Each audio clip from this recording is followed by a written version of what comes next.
अस्सलाम वालेकुम my YouTube family, कैसे हैं आप सब। उम्मीद करती हूँ सब खैरियत से होंगे। अल्हम्दुलिल्लाह मैं भी बिल्कुल ठीक ठाक हूँ। आज मैं आपके साथ रेसिपी शेयर कर रही हूँ वनीला स्पंज केक की, कि हम जो है वो स्पंज कैसे बनाएं। ये स्पंज इतना सॉफ्ट होता है, बेकरी वगैरह में इसी तरह ही बनाया जाता है। इसके अंदर कोई ऑयल यूज़ नहीं होगा, कोई बटर यूज़ नहीं होगा, ना ही हम इसके अंदर जो है वो बेकिंग पाउडर या बेकिंग सोडे का यूज़ करेंगे। तो अभी आप सोच रहे होंगे कि फिर ये केक जो है वो कैसे बनेगा, तो इसके लिए आपको ये वीडियो जो है वो मुकम्मल देखनी पड़ेगी। तो सबसे पहले जो है वो एक काम कर लेना है कि केक बनाने से पहले ना आपने अपने पैन जो है वो रेडी कर लेने हैं। आपने ऑयल से उनको जो है वो ग्रीस कर लेना है और बटर पेपर लगा लेना है। मैं दो कर रही हूँ क्योंकि मैंने जो है वो दो केक स्पंज बनाने हैं, क्योंकि मैंने जो है वो जो केक है वो ज़रा टॉल बनाना है।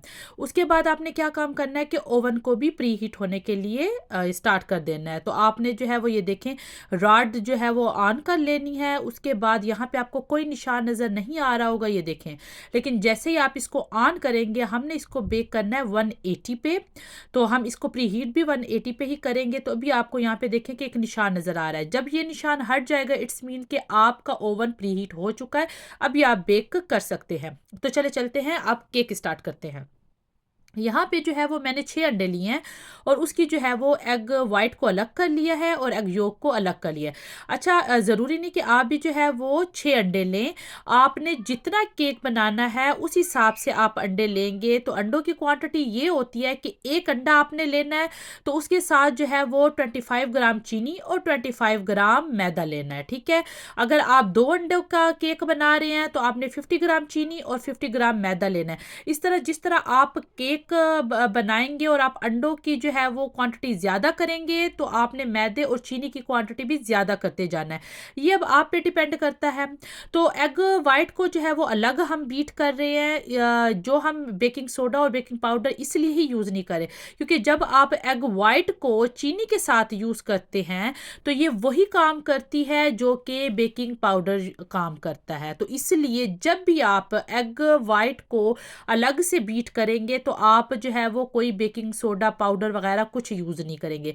तो इस तरह आपने जो है वो एग वाइट को थोड़ा थोड़ा चीनी डाल के तो आपने बीट करना है। इतना आपने बीट करना है कि ये इतना फ्लफ़ी और साइज़ में भी जो है वो ज़्यादा हो जाए और ऐसे जैसे एक क्रीम होता है ना, क्रीमी टेक्सचर, वो हो जाए। अभी मैं आपको दिखाती हूँ।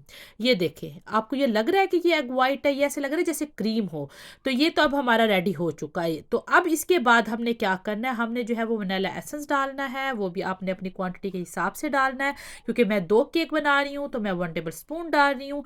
उसके बाद हमने एक एक एग योक डालनी है, अंडे की जर्दी, और इसको 30 सेकेंड हमने जो है वो बीट करना है। एग की जो ये जो है जर्दी, इसको डालने के बाद 30 सेकेंड ज़रूर आप जो है वो बीट किया करें।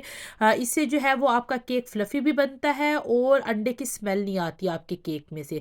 तो इस तरह मैंने एक एक अंडा डाल के तो मैंने जो है वो ये अपना मिक्सचर रेडी कर लिया। तो अभी आप ये ज़रा चेक करें, इसके अंदर कोई ऑयल, कोई बटर, कोई बेकिंग सोडा, कोई बेकिंग पाउडर कुछ भी यूज़ नहीं हुआ। ये उसके बगैर बनेगा, क्योंकि अगर बेकरी वाले भी यही कहते हैं कि वो अगर इसमें ऑयल यूज़ करें वो फिर जो है ना केक हैवी हो जाता है। क्योंकि हमने इसके ऊपर जब फ्रोस्टिंग करते हैं, वो भी कोई क्रीम की फ्रोस्टिंग करता है तो कोई बटर क्रीम की, तो ये केक फिर इतना हैवी हो जाता है कि आपसे एक स्लाइस खाना भी मुश्किल हो जाता है। तो इसलिए जो बेकरी वगैरह पे केक बनते हैं वो भी ऑयल फ्री ही बनते हैं, ताकि जब वो फ्रोस्टिंग करे तो वो केक इतना हैवी नहीं होना चाहिए। हाँ, जो फ्रूट केक वगैरह होते हैं, आलमंड केक या इस किस्म की चीज़ें, तो वो आप बटर में या ऑयल में बना सकते हैं क्योंकि उसके ऊपर कोई फ्रोस्टिंग वगैरह कुछ नहीं होता है। तो ये एक बेसिक रेसिपी है जो मैं आपके साथ शेयर कर रही हूँ। ये आपका केक ना, मैं कहती हूँ जब आप एक दफ़ा इस रेसिपी को ट्राई करेंगे, बिलीव मी कि आप जो है ना कहेंगे कि ये वाकई कोई बेकरी वाला ही केक है। तो मैंने जो है वो इसके अंदर सारा मैदा जो था वो भी थोड़ा थोड़ा करके ऐड कर लिया था और मिक्स कर लिया था अच्छी तरह से।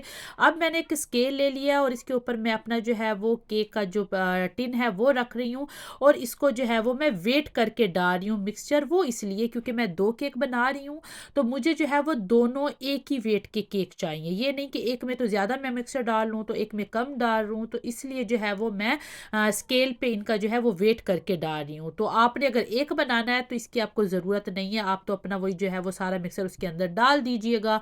तो बस ये इस तरह कर लीजिएगा और उसके बाद हमने इसको बेक करना है। तो ये केक इतना ज़बरदस्त, इतना फ्लफ़ी ये केक बनता है कि आपको जो है वो यकीन ही नहीं आएगा कि हमने इसके अंदर कोई बेकिंग सोडा या पाउडर डाला ही नहीं है और उसके बावजूद ये इतना फ्लफ़ी और फूला हुआ केक बना है।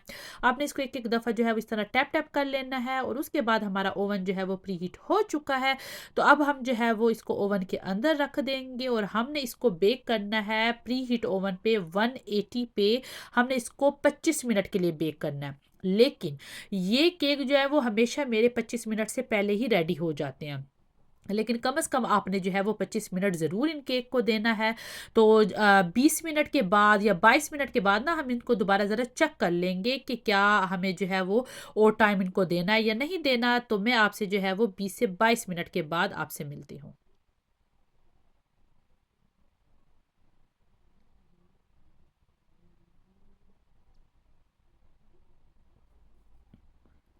यहाँ पे जो है वो 24 मिनट्स हो चुके थे और मैंने कहा कि अभी मैं एक दफ़ा चेक कर लूँ। तो ये देखें, आपको ये जो है वो बिल्कुल आप टूथपिक से किसी चीज़ से भी चेक कर सकते हैं, बिल्कुल क्लीन आई है।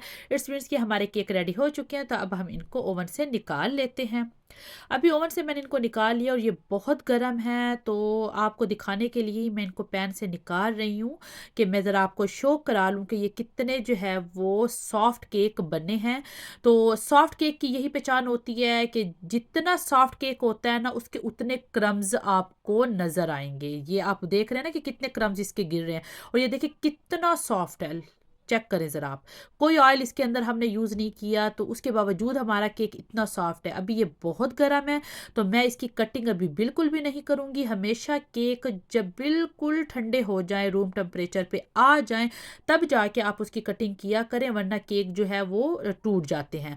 तो बस अभी मैं आपको निकाल के दिखा रही थी कि ये हमारे केक जो है वो कितने सॉफ्ट बने हैं और इसको हमने किस तरह डेकोरेट करना है। तो उसके लिए आपको मेरी नेक्स्ट वीडियो का जो है वो इंतज़ार करना पड़ेगा कि हमने इस केक को किस तरह ब्यूटीफुल जो है वो डेकोरेट किया है। तो उम्मीद करती हूँ कि ये रेसिपी आपको अच्छी लगी होगी। ये बहुत काम की रेसिपी है, आप इसको ट्राई कीजिएगा और इसकी क्वांटिटी जो है वो मैं डिस्क्रिप्शन बॉक्स में भी आपको दे दूंगी, आप वहाँ से चेक कर लीजिएगा। तो अपना ख्याल रखिएगा, मिलती हूँ मैं किसी और नई रेसिपी के साथ। अल्लाह हाफिज़।